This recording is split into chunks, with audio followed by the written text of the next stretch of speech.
Boa tarde, quase boa noite a todas e a todos. Sejam muito bem-vindos a Forló. É uma satisfação estar aqui novamente para mais uma For Live. Hoje a nossa For Live, sejam bem-vindos, vamos entrando, sejam bem-vindos. Já vi que a nossa convidada já entrou. Então, sem maiores delongas, a nossa For Live hoje trata de um assunto palpitante, um assunto que gera inúmeras controvérsias desde a sua a tramitação, a entrada em vigor foi conturbada e nós convidamos uma parceiríssima da Forló, já conhecida de todos os seguidores da Forló, nossa professora convidada, nossa parceira Thaís Tumeleiro, especialista super especialista no assunto, para falar sobre LGPD, mais especificamente sobre aspectos gerais, né? Ou seja, nós intitulamos a LGPD em vigor e agora, né? O que nós devemos fazer, quais os cuidados que nós devemos tomar. Vou tentar fixar aqui o comentário. Fixamos. Agora vamos à nossa convidada, que já foi convidada. Vamos lá, esse Instagram, ele tá aqui ela já, foi mais rápido do que da outra vez. Sabe que a gente ficou meio traumatizado em umas lives anteriores que a gente teve esse layout meio diferente, né? Ai, que bom que já deu certo. Seja muito bem-vinda. Ficamos perto, né? Obrigada. Deixa eu me distanciar aqui um pouquinho. Seja muito bem-vinda mais uma vez à Forló. Você sabe que você é amiga, parceira da Forló. E quando nós pensamos em tratar de um assunto que não é da nossa expertise, a gente pensou assim, vamos chamar a Thaís, porque afinal de contas, eu não conheço ninguém que conheça mais de LGPD do que Thaís Tumeleiro. Então, antes de entrarmos na nossa conversa, eu gostaria de te apresentar. Muito embora Thaís Tumeleiro dispense apresentações, mas a gente sabe, estou vendo muita gente entrando e sempre entra gente nova. E aí eu já dou as boas-vindas a quem está entrando, sejam muito bem-vindos, muito bem-vindas. Fazendo uma apresentação breve, então um currículo muito rápido, né, da nossa convidada. A Thaís, então, ela é advogada, atuante, né, na área de proteção de dados e direito digital, é especialista em direito tributário pelo IBET, é vice-presidente da Comissão de Direito em Startups da nossa OAB de Santa Catarina e é colunista do portal Tex Santa Catarina, Tex SC, né, da NSC. Então, assim, resumidamente é isso, porque teríamos muito mais o que falar, né? Thaís é palestrante, tá? A agenda corrida, por isso que a gente agradece muito a disponibilidade dela de estar aqui, porque vem palestrando muito sobre esse tema diariamente, sabemos disso. Mas ela cedeu um tempinho para a Forló e nós somos muito gratas por isso. Thaís, seja muito bem-vinda. E eu começo já, né? Já que a gente não tem muito tempo a perder, temos um pouquinho mais de 50 minutos, com um assunto que é mais uma curiosidade, que tangencia, na verdade, o assunto, mas que tem muito a ver com um dos objetivos da Forló, né? Você sabe que a Forló ela se preocupa muito com a questão da carreira jurídica e a gente trata muito da carreira jurídica através né, da produção de conteúdo e de mentorias e cursos voltados para o desenvolvimento de carreira, né? E algumas questões que são debatidas e são muito perguntadas pelos nossos seguidores, pelos nossos alunos, é justamente qual nicho de carreira seguir, né? E esse é um nicho que é muito perguntado. Então, a gente gostaria de saber, eu gostaria de saber, mas eu sei que essa é uma curiosidade da Forlaw. Como é que é a sua trajetória? O que te levou a ser uma advogada especialista em proteção de dados? Como é que foi esse caminho? O que gerou esse interesse? Enfim, se você pudesse compartilhar um pouquinho da tua história, a gente ficaria muito feliz. Combinado. Boa tarde, Isabela. Gostaria de, enfim, agradecer novamente o convite. Eu brinquei com o pessoal da ForLaw hoje, que é a terceira live, então já posso pedir música, né? Então, eu fico muito feliz, enfim, de voltar para a ForLaw para conversar sobre um tema que me é tão querido, me é tão importante. É o assunto dos meus últimos 2 anos em especial, né? Então, gostaria, antes de mais nada, de agradecer pela lembrança, pelo convite. Fico extremamente feliz. Eu já falei isso outras vezes e eu não me canso de repetir. Uma iniciativa tão bacana como a ForLaw, principalmente pautada em mulheres empreendedoras, me enche de orgulho. É sempre um motivo de muito carinho e de muito apoio da minha parte. Eu já falei isso outras vezes e contem comigo, ponto. Assim, não há restrição quanto a isso. Eu tenho sempre um tempo e um carinho pela ForLaw, então contem comigo. E esse é um dos motivos que eu gosto de quando a gente participa de eventos da ForLaw, é que a gente às vezes deixa um pouco de lado só as questões técnicas, mas a gente vem um pouco mais para a pessoalidade, sobre a história que tem por trás disso, né? E eu acho muito legal. Eu comecei um pouco antes da publicação da lei em 2018, eu já tinha participado de algumas palestras. Eram muito difíceis encontrar palestras nesse tema. Eu tinha tido a felicidade de participar de um pessoal de São Paulo que tinha vindo a Florianópolis, consegui assistir o tema. Eu já estava estudando e já estava me encantando por aquele tema. Quando, logo no começo, quando realmente foi aprovada a lei ela teve a publicação lá em agosto de 2018, logo em seguida eu fui convidada para fazer já uma palestra sobre isso. Então foi quando eu me permiti realmente imergir nos estudos, assim, e me aprofundar bastante nas pesquisas para conseguir começar a falar sobre o tema, né? Lá se vão 2 anos dessa primeira palestra, lá se vão... de lá para cá, muita experiência, né? De lá para cá, muitos cases, muitas histórias a se contar e um caminho muito bacana que vem sendo construído, né? Desde aquele momento, eu vislumbrei a possibilidade e entendi a necessidade que nós temos de trabalhar essa lei por outros horizontes, além do que o estudo da Lei Geral de Proteção de Dados propriamente ditos. Então, de lá para cá, isso rendeu, inclusive, frutos de parcerias, de consultorias, de parcerias de sociedade mesmo, envolvendo a área da segurança da informação junto com a área jurídica. Então, é algo que eu considero bastante positivo, assim. E é um assunto que eu sempre gostei muito das questões atreladas às novas tecnologias, as regulamentações de novas tecnologias.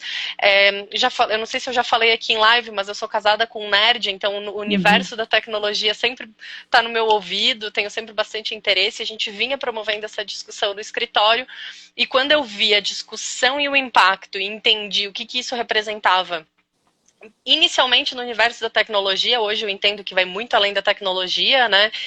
Realmente me causou um carinho muito grande, e eu brinco que tudo aquilo que eu estudei de direito tributário parece que foi em outro século, outra vida, porque hoje o meu coração realmente está no estudo da proteção de dados, da privacidade e tudo aquilo que repercute dentro de tantas esferas do direito, né? São um dos motivos que eu gosto tanto da proteção de dados, conversa com muitas áreas, né?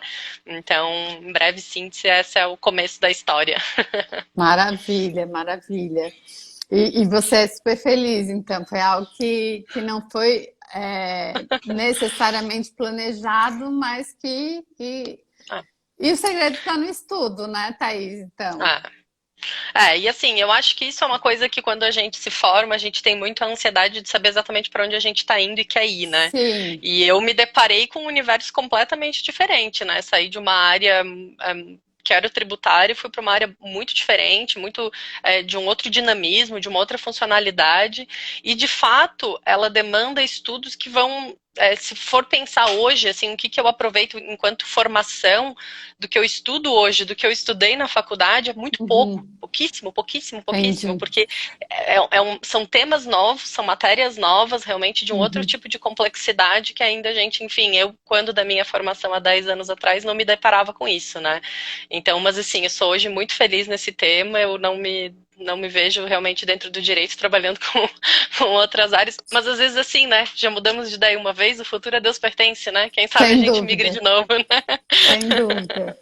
Eu acho que é exatamente isso. E o direito tributário provavelmente, ou certamente, te agregou muita coisa, né?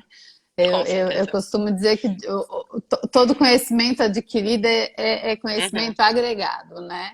perfeito. Mas eu comecei com direito administrativo e hoje em dia sou processualista, mas enfim, né? E agora tô me interessando por LGPD, mas assim, por enquanto só na moderação, mas enfim, né? Quem sabe? Claro. Mas vamos lá, né? Então vamos a um bate-papo. Você sabe mais que ninguém, né? Tu já está pedindo então música no Fantástico, tá fazendo 3 gols, né? Meus meninos adoram. Que a nossa conversa é super informal, então a ideia é que a gente estabeleça um bate-papo mesmo. E aí eu vou criar dentro da nossa pré-live, né? Nossa conversa rápida que a gente teve. Mas assim, algumas curiosidades que eu já tinha também. Eu gostaria de saber essa questão do cenário brasileiro, né? Eu sempre tenho uma preocupação ou mesmo uma curiosidade mesmo, né? De ver se a gente tem uma cultura jurídica ou uma cultura, um senso comum mesmo, de achar que lei resolve tudo, né? E nem sempre a cultura está preparada para determinada lei, né? Uhum, Então, eu queria que você falasse um pouquinho sobre o cenário jurídico em que se encontra, né, a uhum. tramitação e a entrada em vigor da LGPD. E Uhum. assim, trocando em miúdos, o Brasil está preparado para a LGPD? Olha, pergunta difícil, né? Se eu tivesse que apostar nesse momento, eu apostaria que não, que acho que ainda não estamos prontos, né? Se a gente for pensar, assim, o projeto de lei, a lei que originou a LGPD, ela tramitou por 10 anos antes de ser Exato. aprovada. Foi um percurso bastante longo, foi um percurso bastante intenso, e somente lá em 2017, 18, quando os debates relacionados às questões de Cambridge Analytica, Exato.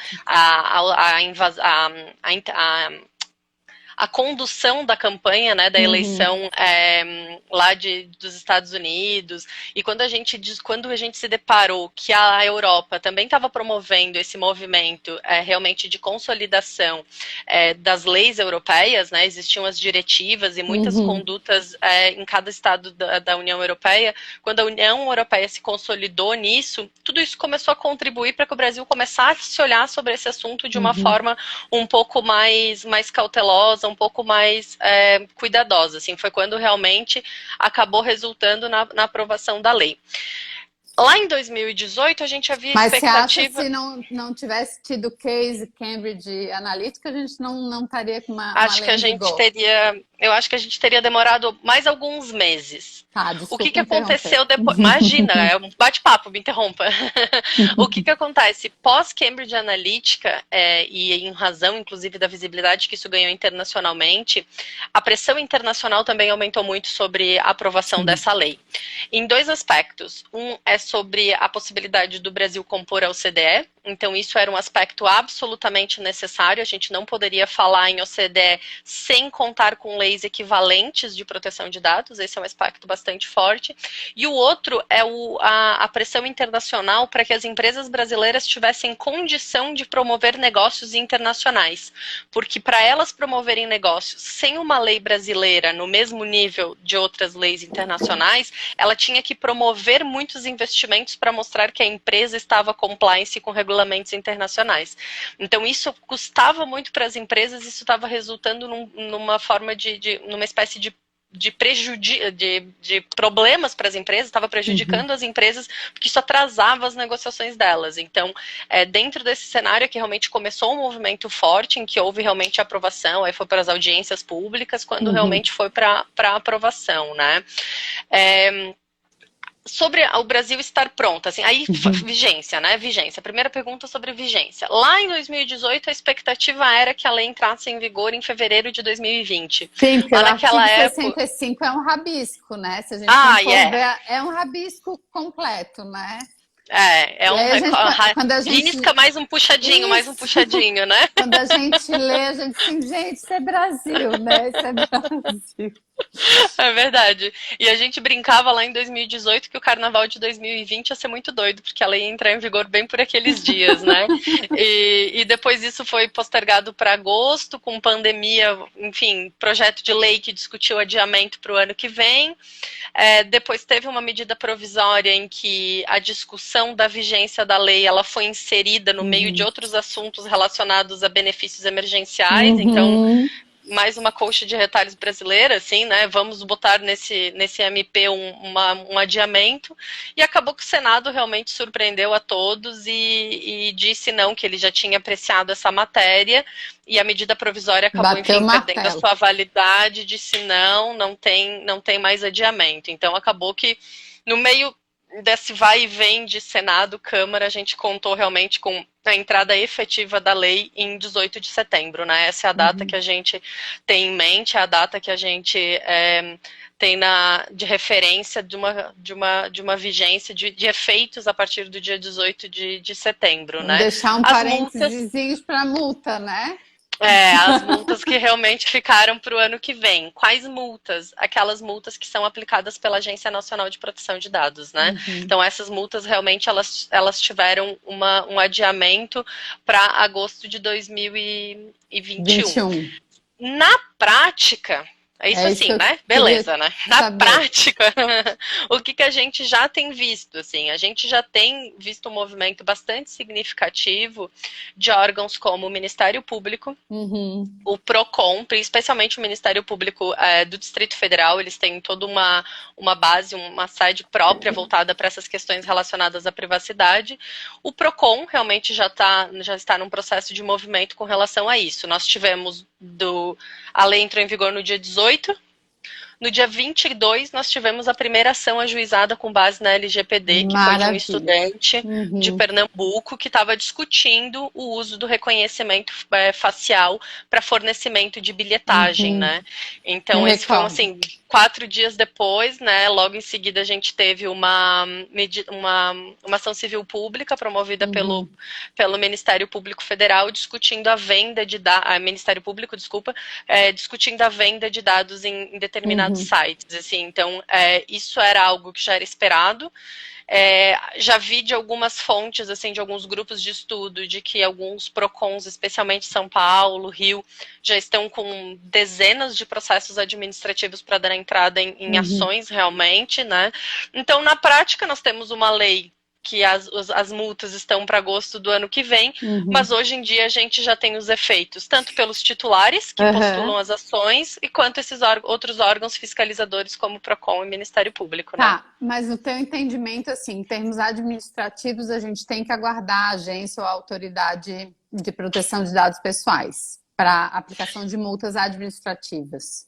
Para essas multas atreladas ao descumprimento da lei propriamente dita, lá dos artigos finais da lei, sim, mas Uhum. aquela concorrência Mas dentre a fiscalização.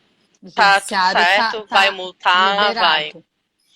Vai Uhum. multar, Procon vai multar, vai ter ação. O Procon, inclusive, essa semana, né? 2 dias ontem ou anteontem, o Procon de São Paulo, inclusive, oficiou o Facebook, né? Oficiou sobre um vazamento de dados que teve Uhum. do Instagram, em que o Facebook tinha 72 horas para prestar uma série de informações com relação aos dados pessoais. Então, assim, a gente ainda está falando de algo assim, o Facebook, uma grande empresa, mas a Uhum. realidade é que isso muito rapidamente está batendo na porta de vários Isso. empresários, né?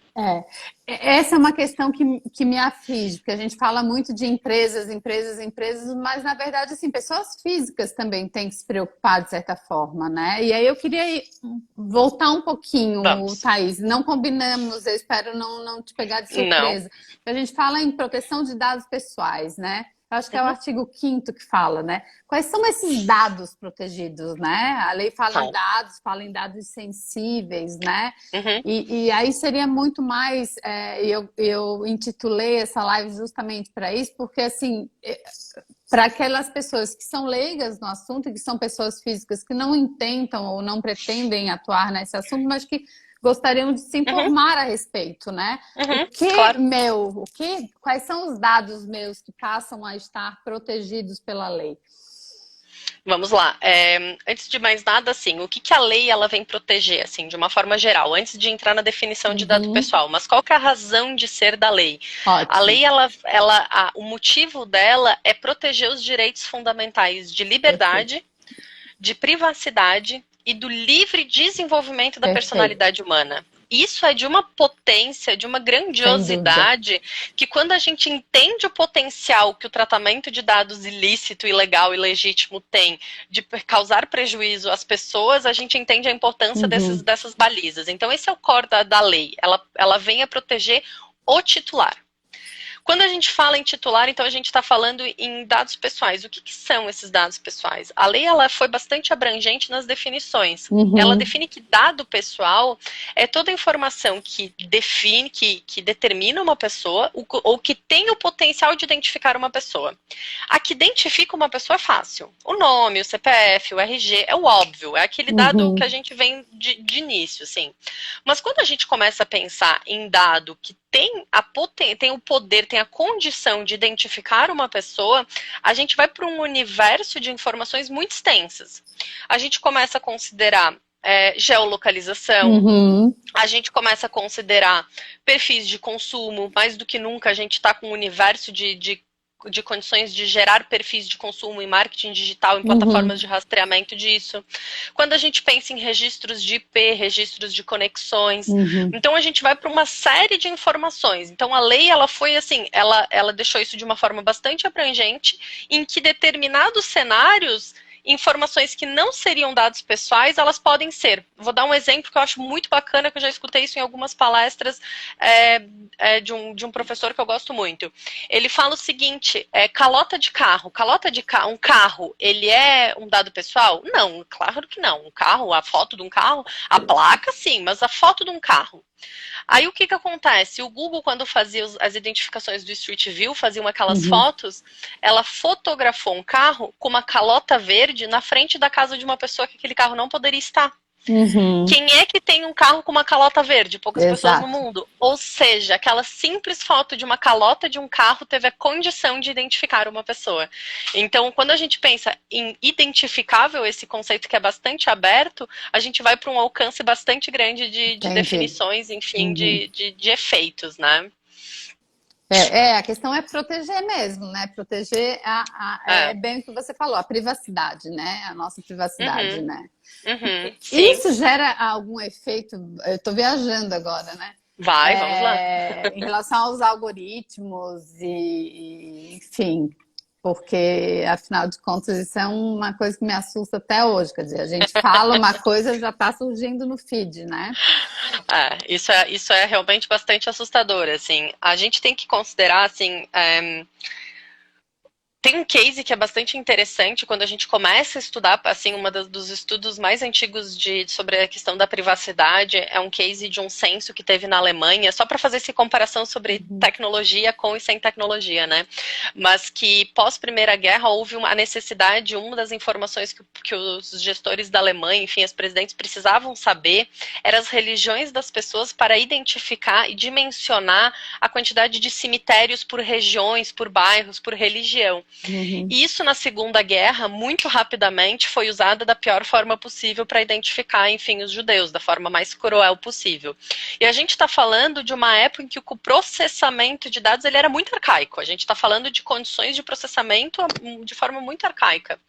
Quando a gente entra hoje num cenário de alta capacidade de produção, enfim, de conexão de informações e de processamento de informações, é que gera muita preocupação sobre o potencial de dano, inclusive de invasão à privacidade e uhum. violação a esses direitos de personalidade que o dado tem durante o seu tratamento, né? Então, esse é um ponto que ele é bastante preocupante, sim. Vem-se de uma cultura de que, primeiro, a gente tinha um cenário do papel, do arquivo. Guardar dado custava muito espaço, precisava de muita área Uhum, nas empresas para guardar documento. Aí a gente foi para uma área digital em que não precisava de espaço, mas custava muito dinheiro. Os dados eram caros de serem armazenados. Aí, de repente, ficou barato. Então, quando ficou barato guardar dados em nuvem, ficou muito fácil a ideia do vamos guardar, a gente pode precisar. E isso gerou um acúmulo e um acúmulo de dados que muitas vezes não há justificativa mais para esse tratamento, né? Então, isso é um ponto que a gente sempre conversa bastante nas consultorias, revisa bastante, porque uma das coisas que a gente discute na lei é mitigação de risco, é trabalhar realmente a questão de se eu não tenho justificativa para tratar esse dado, ou se eu tenho e eu não preciso dele, para que eu vou assumir o risco de guarda desse dado que daqui a pouco pode me gerar, enfim, algum problema, algum prejuízo, algum vazamento, algum acesso indevido, enfim, né? Então a gente tem mas assim, sem sombra de dúvidas, que a velocidade dessa capacidade da tecnologia em promover esse processamento é o que despertou mais nos últimos anos a necessidade da autorregulação a nível internacional, né? Sim, o Brasil dúvida. É um dos últimos países que está entrando nessa discussão. Os nossos amigos latino-americanos, quase todos já têm leis próprias de tratamento de dados. O Brasil foi um dos últimos, se não o último a criar, né? Acho que ainda, talvez a Venezuela ainda não tenha, mas os demais todos têm. Então, a gente está falando realmente de um movimento que ele é absolutamente necessário. Tem um dado, Isabela, que saiu numa revista na semana passada da We Are Social e da HotSuite, que ela diz o seguinte: da população mundial de 7,8 bilhões de pessoas, 67% estão de olhos grudados em smartphones e 4,1 bilhões de pessoas estão conectadas em redes sociais. Cara, realmente uma capacidade de impacto muito grande, né? Realmente. Nós da Forlaw adoramos pesquisas empíricas, né? O Jocil Moraes Filho está aqui falando sobre dados sensíveis para orientar políticas públicas. Existe restrição na lei? Tá, vamos lá. Com relação justamente a questão isso me lembrou justamente o caso Cambridge Analytica, né? Que sob o pretexto de uma pesquisa, né? De uma pesquisa de cunho educacional, né?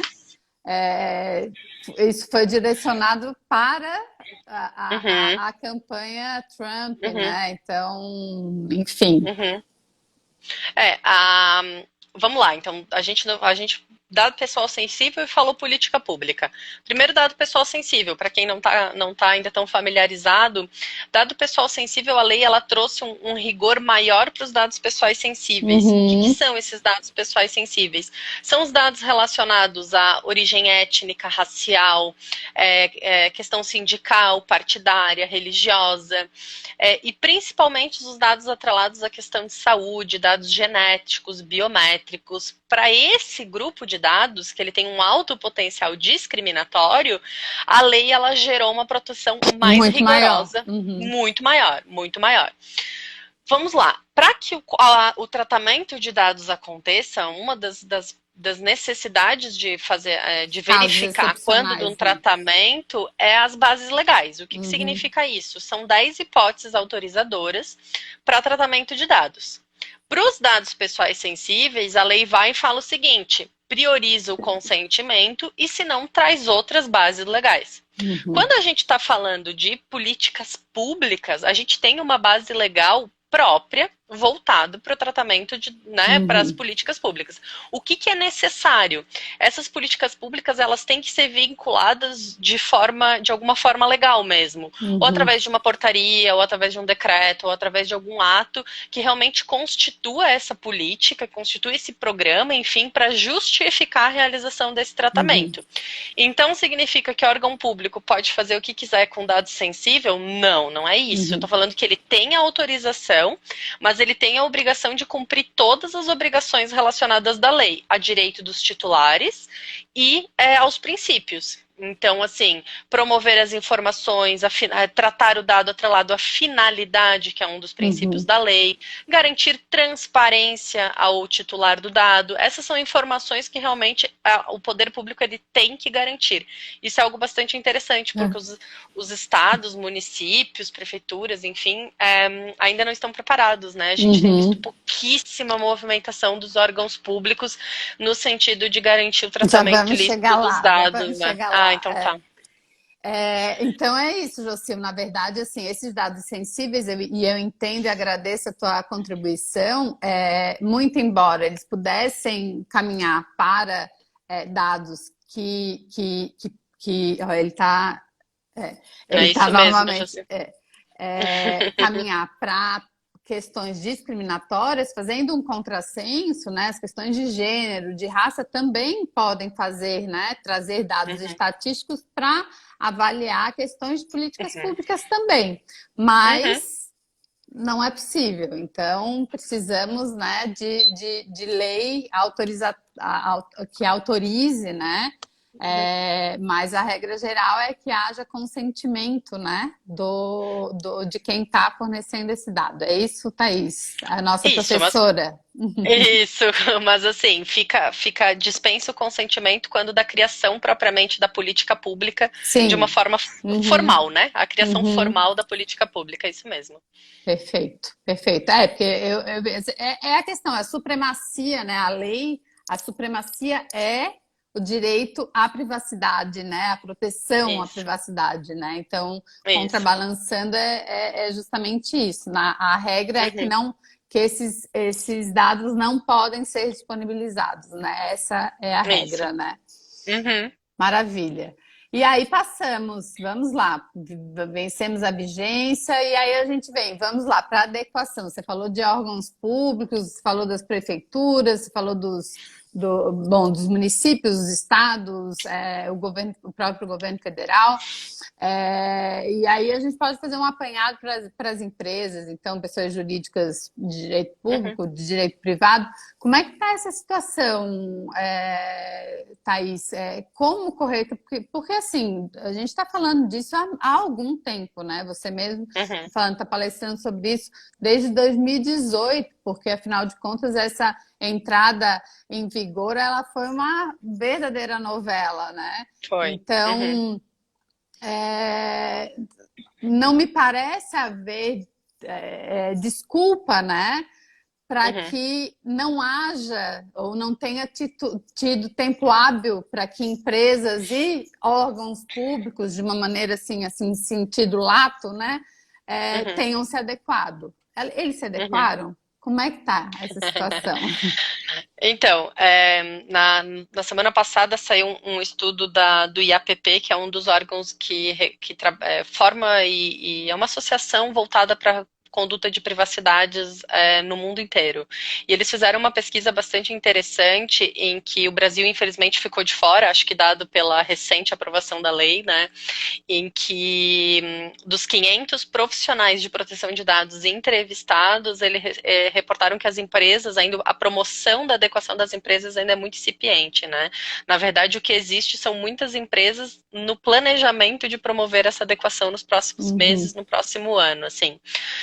Antes de mais nada, se a gente for olhar para o Brasil, assim, o que eu tenho visto na prática, o que eu tenho visto nas conversas com muitos empresários, com muitos gestores, havia muita descrença de que a lei realmente fosse entrar em vigor esse ano, esse é um primeiro aspecto, e daí brasileiro gosta de deixar tudo para a última hora, não entendeu muito bem ainda o tamanho do impacto disso numa operação, e o outro motivo é que existe ainda algo que é mais preocupante no Brasil e que é muito difícil de explicar quando a gente está conversando com alguma pessoa de fora do Brasil, é de que as pessoas achavam que a lei não ia pegar. É algo uhum, inacreditável, né? É difícil explicar isso para uma pessoa de fora do Brasil, e eu escutei isso muitas vezes, assim, será que a lei vai ser tudo isso? Será que a gente vai ter realmente tudo isso?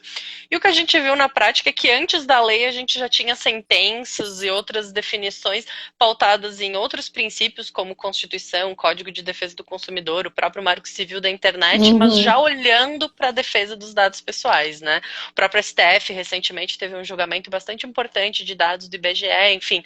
Então, o que a gente tem visto na prática, apesar da resistência e da descrença de algumas pessoas com relação à efetividade da lei, ela já chegou, ela veio para ficar e é inevitável, assim. O que eu gosto bastante de fazer uma comparação, Isabela, eu acho que torna isso mais fácil de Uhum, compreender, é pensar como é que foi quando da aprovação do CDC. 30 anos atrás, quando o CDC Verdade. entrou em vigor, as empresas elas ficavam indignadas que elas iam ter que oferecer garantia de produto, fazer troca de uma geladeira que teve defeito. Olha que absurdo. Hoje em dia é algo absolutamente incorporado na nossa cultura, não só na lei, mas na cultura mesmo. E eu digo, quem que não conhece um direito do consumidor de... Ah, não, mas esse é o meu Exato. direito. A proteção de dados vai causar o mesmo impacto. Aquelas empresas que entenderam que isso veio para ficar e que isso é algo positivo, fizeram disso campanhas positivas, se comunicaram com seus colaboradores e com os titulares dos dados que eles realizam tratamento de uma forma positiva. Olha, eu me importo com você. Outras empresas que aguardaram, agora vão promover os processos de adequação porque realmente precisam, porque realmente o fornecedor está questionando, o titular está questionando. No que é muito difícil a gente fazer essa discussão da questão da adequação de LGPD dentro de empresas? Acima de tudo, é uma discussão cultural muito impactante. A gente não tem uma cultura de guarda de privacidade de um ponto de vista geral. Qual o exemplo que a gente sempre tem? Aqui no Brasil a gente fica feliz se um vizinho instala uma câmera perto da nossa porta, que ele fica de olho na gente, olha que seguro que é. Na Europa, um vizinho que tiver uma câmera instalada, ele vai questionar se está pegando a porta dele, porque ele quer privacidade, ele não quer ser filmado que hora ele chega em casa. Então essa é uma diferença de cultura muito grande. Então esse acho que é um aspecto bastante desafiador quando a gente fala e pensa em processos de implementação. O outro aspecto, sem sombra de dúvidas, ele é financeiro. A gente precisa destinar valores, e às vezes é valores e a hora de trabalho, né? As equipes precisam trabalhar em processos de adequação. E esse é um trabalho que ele necessariamente é multidisciplinar. Ele envolve o engajamento de muitos setores, de muitas pessoas da empresa. E gerar um projeto, um programa desses de compliance, às vezes dentro de uma empresa que trabalha num limite de trabalho muito grande, enfim, isso é bastante desafiador, assim. Mas entendo que é um caminho bastante necessário. A gente notou, claro, no último mês, uma procura muito maior. Os empresários realmente estão... Aquilo que estavam, ano que vem eu vou fazer, tiveram que começar, pelo menos, puxar o começo do projeto agora para esse ano, né? E se a gente for pensar em riscos, assim, em prejuízos do porquê promover, né? Por que promover esse processo de adequação, eu tenho visto algo que é muito interessante, que é a autorregulação do próprio mercado. Então, o que significa isso? Eu tenho um cliente, o cliente me questiona se eu estou realizando tratamento de dados adequado, se eu já tenho minha política de privacidade, enfim, minhas políticas de tratamento de dados. Isso está acontecendo muito, especialmente num cenário envolvendo serviços tecnológicos, porque daí você oficia o seu fornecedor de tecnologia para questionar se ele já está adequado. Isso é algo que está acontecendo de uma forma bastante intensa. E não estar adequado pode gerar daqui a pouco um atraso num contrato, um prejuízo num contrato, e até mesmo um risco de perder um contrato por não ter promovido as adequações, né?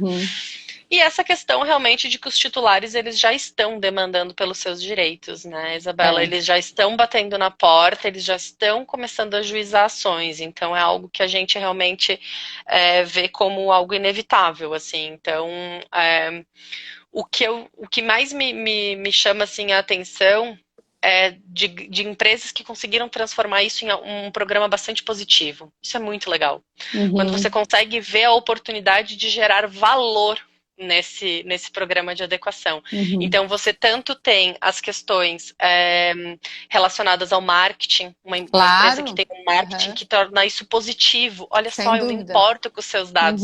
Não sei se você lembra que no começo do ano saiu uma propaganda da Apple, em que a maçãzinha fechava vários cadeadinhos, assim, porque eles se preocupavam com a privacidade de você. Cara, isso é de um efeito muito forte, né? Muito grande, as né? Propagandas... É uma obrigação, mas nem por isso você não pode fazer a propaganda positiva e informar que está cumprindo a lei. Claro, né? Com certeza. Eu acho que essa questão da adequação me traz, né, várias questões, né? Porque eu acho que, e aí fazendo um paralelo com o processo civil, e a gente também enfrentou na entrada em vigor do Código de Processo Civil e vários paradoxos entre a cultura e o que ditava e dita, né, a lei. Não que isso não exista ainda, né? A gente ainda tem um longo caminho a percorrer. Mas, então, especificamente no caso da LGPD, é muito importante a consciência do titular, né, do direito. Então, seja pessoa física ou seja pessoa jurídica, né? Porque para justamente, Thaís, está me ouvindo? Porque para mim tá rodando. Tá me ouvindo? Ah, tá. Mas deu uma pausada? Você quer que eu retorne? Você ia começar a falar em consciência do titular e daí Tá. travou. Então, é o que você estava falando. Os titulares estão começando a requerer os seus direitos, né? Pleitear os seus direitos. Então, um dos pressupostos para que essa lei se concretize de forma mais firme, vamos dizer Efetiva assim, mesmo, né? é a consciência, né, do titular, né? Então é muito importante as discussões públicas, né? E não só por jurídicas, por assim dizer assim, questões que envolvam o público em geral, né? Como foi feito com o Código de Defesa do Consumidor. Achei um exemplo muito pertinente. Por quê? Porque é a violação, né? E provavelmente a aplicação de multa, né? Que vai gerar a adequação de empresas que ainda não se adequaram, né? Sim, exatamente. E aí eu gostaria de voltar um pouquinho mais para essa questão do processo de adequação. A gente vê, né, uma expansão muito grande dos programas de conformidade e de compliance voltado para essa adequação da LGPD. Mas eu fico pensando não em grandes empresas, eu fico pensando em pequenos empresários, em empresários individuais, né? Que precisam também, né, se adequar. Qual é o passo a passo? Ele também vai precisar contratar uma equipe multidisciplinar, enfim, um mínimo, uma orientação básica. Claro, claro. Qual que é a ideia o que é promover um programa de adequação em LGPD? Assim, quando a gente trabalha, pelo menos na consultoria que eu presto, a gente fala muito em programa de gestão de dados e gestão de risco e gestão de privacidade. Esses são os três core, porque a LGPD é um pedaço do que a gente tem do guarda-chuva, né? Porque a gente tem alguns aspectos dentro da lei. A gente tem os aspectos jurídicos, existem algumas obrigações jurídicas de adequação e existem algumas obrigações técnicas de guarda, de segurança da informação que são bastante relevantes. Hoje, se a gente for olhar o pilar de segurança, a gente está falando em aspectos que na lei, como ela está hoje, sem a NPD ter regulamentado, a gente está falando de critérios assim, o que são os critérios mínimos de segurança? Aí a gente tem que se apoiar em vários segmentos de segurança da informação, como o ISO, como o SysControls, outras formas de gestão de segurança. O que é, então, assim, quando a gente olha para um projeto de adequação, quando a gente olha para um projeto de adequação da LGPD e dessa gestão de dados, qual que é a ideia geral?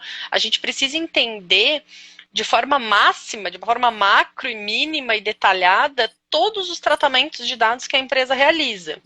Então, o que eu tenho feito na prática com pequenas, médias e algumas grandes empresas, né? E quando eu falo grandes, a gente pode falar de empresas, muitas vezes com 300, 400 mil funcionários, mas em que a operação dela envolve pouco dado pessoal, e às vezes a gente fala de uma startup de 6 pessoas, mas com alto potencial de risco pelo tratamento que ela faz de dado pessoal. Então, isso varia muito de acordo com a realidade e o tipo de serviço de operação que essa empresa presta, né?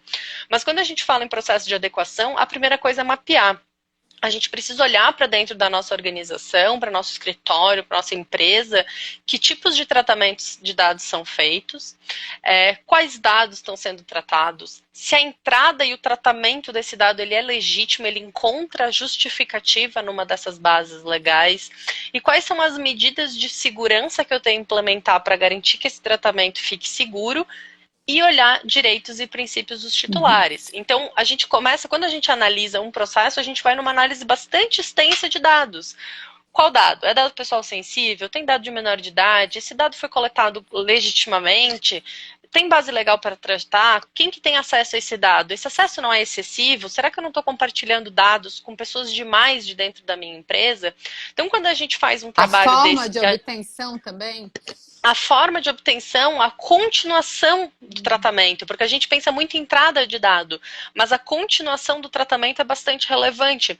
Um aspecto que eu acho muito interessante, assim, que as pessoas precisam olhar para dentro das suas empresas, se o dado entrou para uma finalidade, que é, por exemplo, a prestação de um serviço, um contrato, eu não posso tratar esse dado para outra finalidade, como, por exemplo, o envio de marketing, sem que eu tenha uma justificativa legal para isso ou uma permissão para isso. Então, a gente vai olhar para isso. Quais são as finalidades da lei? Quais são as finalidades do tratamento desse dado, a finalidade dessa coleta? E é uma série de coisas que a gente faz. Então, a primeira etapa, que eu considero bastante relevante, é esse mapeamento. A gente entender de forma macro como é que funciona esse trabalho. Aí você falou assim, precisa contratar uma consultoria? Eu já tenho visto algumas iniciativas especialmente voltadas para pequenas e médias empresas, especialmente as pequenas. Eu sei que o Sebrae está trabalhando em iniciativas voltadas para sistemas, programas de gestões de pequenas empresas. Tem algumas soluções empacotadas na internet, e acho que é importante a gente conversar um pouco sobre isso, é bastante relevante, que são aquelas soluções empacotadas assim, responda 10 perguntas e daí você está adequado. Isso é bastante preocupante, isso é uma iniciativa assim que eu e o meu sócio em proteção de dados, nós rodamos um diagnóstico gratuito de LGPD lá em 2018 ainda, para que as empresas começassem a entender o impacto, entender o nível de conformidade em que elas estavam. Isso é um programa de adequação? Não. Isso é só um termômetro para começar a entender. Por quê? Porque a gente tem que olhar para dentro das empresas, porque as empresas são dinâmicas e as pessoas são muito dinâmicas. E as pessoas têm que entender que cada empresa tem a sua particularidade, né? Perfeito, então, pacote fechado pode se adequar a uma e não vai se adequar a outra, né? Pode gerar a falsa impressão de que ele está adequado, mas na prática o colaborador dele continua fazendo um processo errado, compartilhando um dado indevidamente, usando de ferramentas que não são as mais adequadas para gerir dados. Toda palestra que eu faço com empresários, enfim, posso receber documento por WhatsApp? Olha, o risco é seu, eu não recomendo. O WhatsApp é uma ferramenta de muita vulnerabilidade, a gente tem visto muitos incidentes de hackeamento, né, de pessoas que invadem o WhatsApp. Não me parece ser a ferramenta mais adequada. O WhatsApp é uma ferramenta de comunicação, não de gestão e transferência de documentos. Então, assim, então vamos inserir camadas de segurança para mitigar isso, evitar o risco, né? Então, esses são, enfim, alguns dos exemplos que na prática a gente vem conversando e construindo aí com os empresários, enfim, com os empreendedores, para adequar isso sem gerar um alto impacto, né? A proteção de dados, ela não tem que engessar a empresa e inviabilizar a operação de uma empresa. Isso é bastante importante, né? Enfim, infelizmente a gente já está assim, caminhando para 50 minutos, né? Papo bom, vai longe, né? E assim, eu quero te fazer mais uma pergunta. Eu teria milhares, né? Eu recebi uma mensagem esses dias dizendo que o Instagram vai permitir lives de 5 horas. Eu não sei, vamos ver, né? Na expectativa. Que perigo! Mas eu acho que, assim, em resumo, em termos práticos, né? Eu boto, assim, meus filhos dizem assim, mãe, não faz mais isso. Mas, assim, fica a dica, Forló, né? Hashtag fica a dica. Eu acho que, por parte do titular, é se informar, né? Faça a leitura da lei, tem muito material. Selecione bons materiais, né? E para aqueles que precisam cumprir a lei, tomem cuidado, né? Façam a leitura também, se informem. Esse é um investimento que é necessário, né? É necessário. Se você não se adequa, é muito possível. Se você não quiser fazer esse investimento agora, é muito possível que você tenha que despender mais dinheiro com eventuais multas, né? Ó, minha mãe acabou de entrar. Mas eu queria fazer uma pergunta, na verdade, assim, uma provocação de encerramento, Thaís. E aí, se não der tempo, eu já vou agradecendo a todos que tiveram passaram por aqui. Nossa, passou muita gente, né? O nosso time Reinvente está todo por aqui.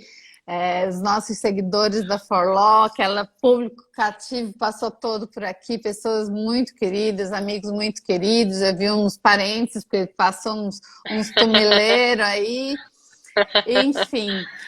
Eu queria que você deixasse, não necessariamente como um recado final, espero que a gente tenha um pouquinho mais de tempo, para aqueles que estão nos assistindo e que veem, né, com um brilhinho nos olhos essa área de proteção de dados e que, ou jovens advogados, que a gente vê a jovem advocacia realmente com um brilho nos olhos para essa área e buscando essa área de concentração, mas eu vejo muitos advogados já consolidados no mercado em outras áreas, buscando, né, esse nicho de mercado, que a gente sabe que é um nicho existente, e em franca ascensão.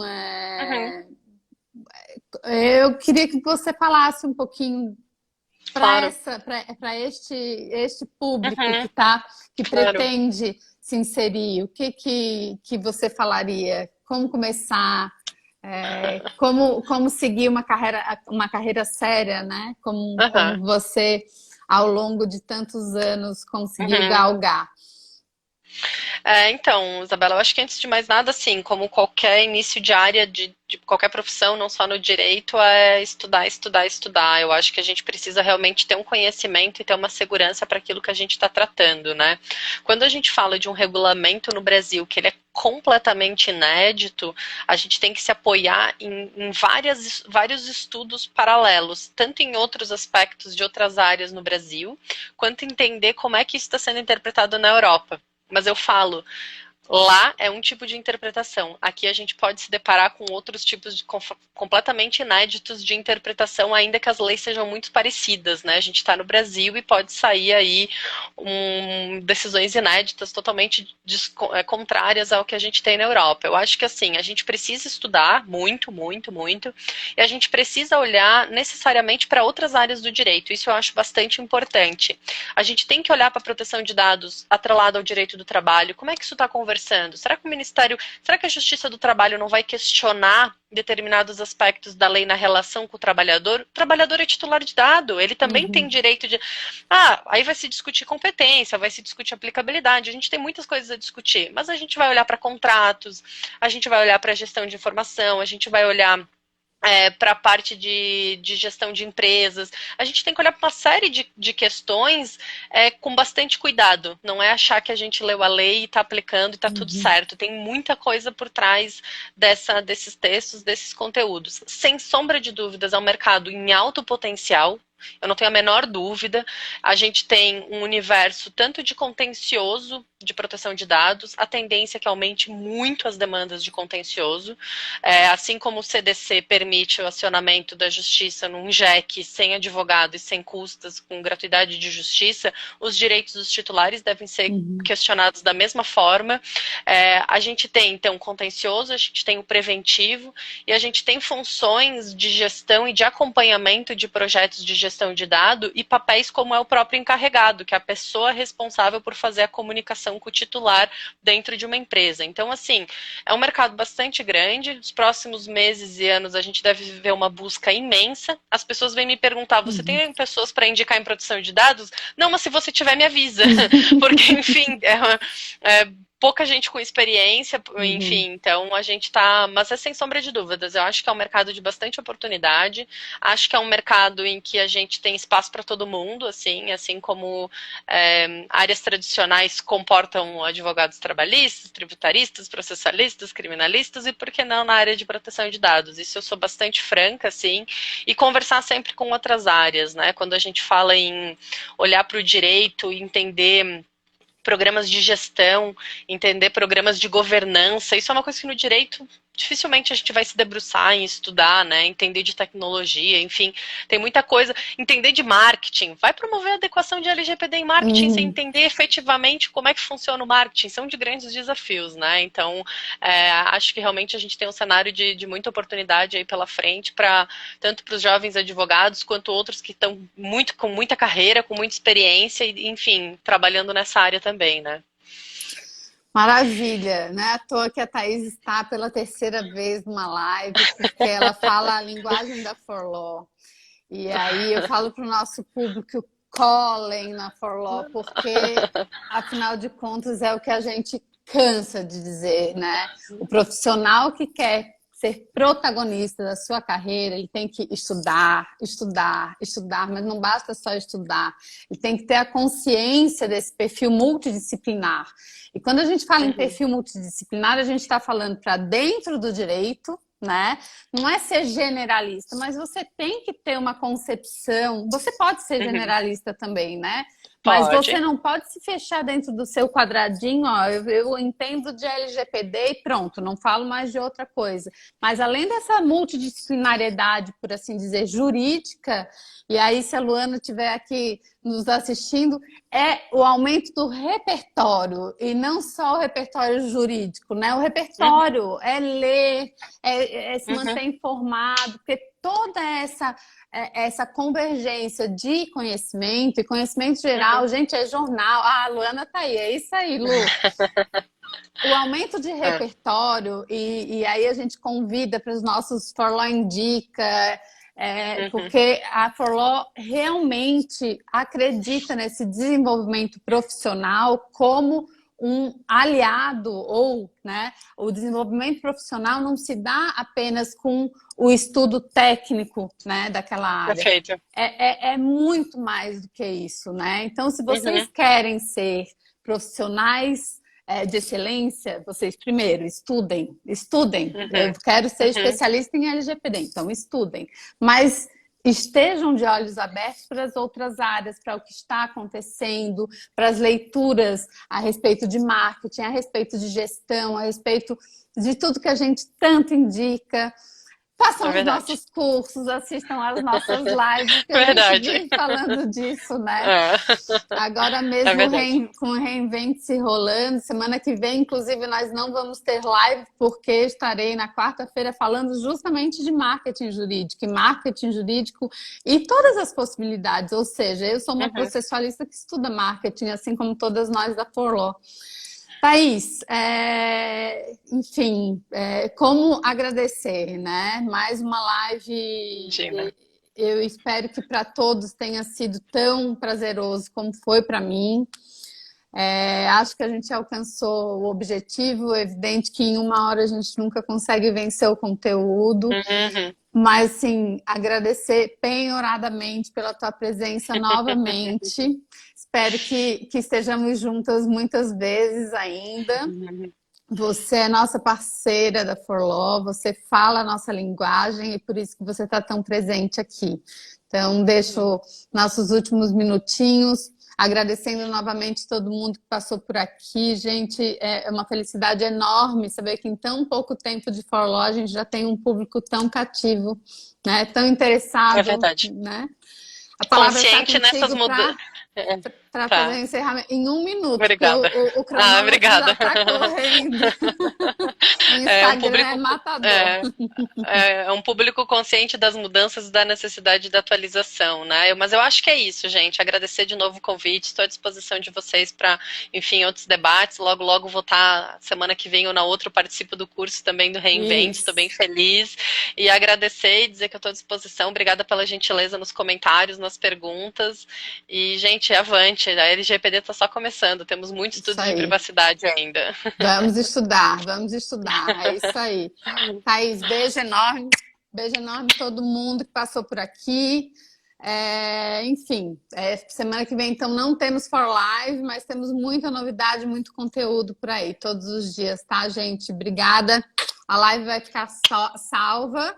Gera um IGTV, eu acho que merece ser revisto ou visto por quem não conseguiu assistir inteiro, tá bom? Tchau, tchau. Um ótimo final de semana, o restante de semana por aí. Tchau, tchau.